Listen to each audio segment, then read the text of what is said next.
tribes were from other areas, and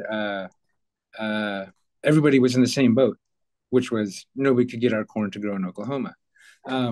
So that became a personal mission of mine, was to figure out how to cultivate corn in Oklahoma. Cannabis legalized, and people always talked about how it grows like corn and tobacco and tomatoes, and that was a part of an experiment I wanted to do, was compare and contrast how cannabis grows in comparison to corn and tobacco and stuff. But I also wanted to include how corn, corn grown by natives is very different from corn grown by non-natives, and so I wanted to relate cannabis in the same way.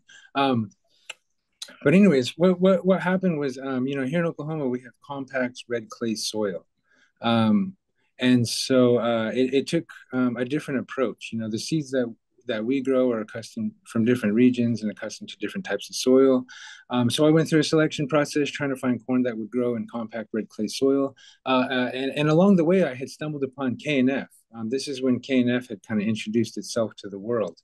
And it introduced itself to the world by way of cannabis. And I always felt that was just because the Koreans wanted to display how effective their system was, that it was useful on even the world's most demanding crops, say cannabis.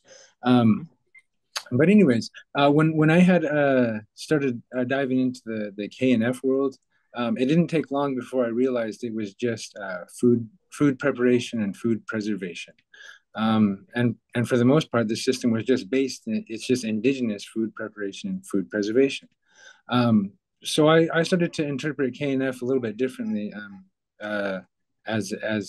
because I'm an herbalist, I guess, and I've always been since a child. So anyways, when I realized some of the things that KNF was doing, I was able to kind of translate and interpret it into my own way, into systems that I already had developed and built over the years. So we just kind of re-indigenized KNF. So that's what we work on over. That's what I work on in my personal life, is the indigenous version of KNF, and all it is sustainable farming, gardening, herbalism. Permaculture is just indigenous living. So anyways, we've been working to indigenize KNF practices. And so I work as a garden program manager. And we run a waste diversion focused garden. So what KNF showed me was some things about, everyone calls it FPJs, FFJs, and then if they have Jadam, they call it Jadam liquid fertilizer.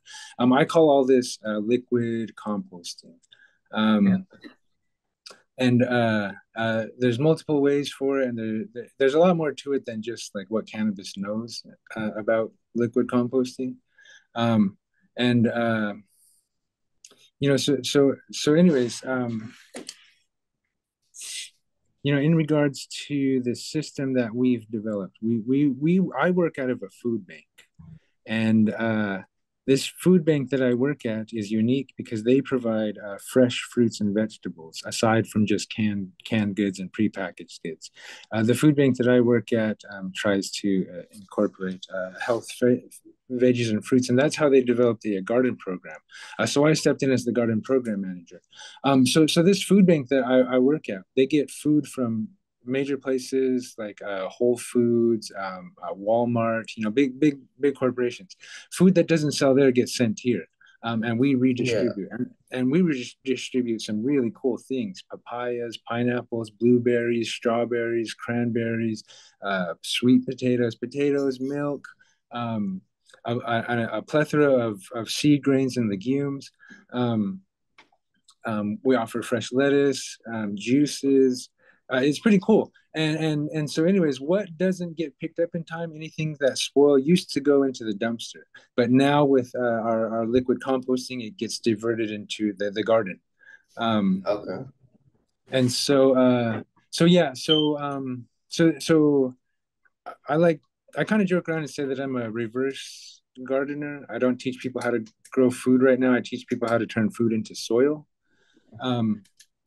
And so we have some projects in the garden where like we have 1,000 pounds of. I was given 1,000 pounds of potatoes. They said it's either the dumpster or the garden. What do you want to do with it?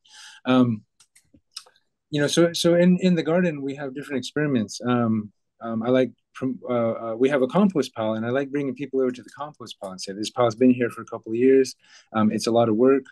Continue to work this pile, and all winter long we're going to work it. We're going to spray it. We're going to do all these kind of things to it. And then in the springtime, we're going to make enough compost to grow, a small bed of strawberries. Yeah. I was saying that's a lot of work. And so right next to our traditional compost pile, I have barrels full of mycelium water and lab and garden debris, separated in different ways. And I like telling people, go ahead and get in there and turn that compost, work it, get in there and sweat, get in, you're changing the world right there. And and it's gonna be a lot of work. I was saying, or we could just fill up these barrels with water and put the same amount of debris in these barrels and not have to work it.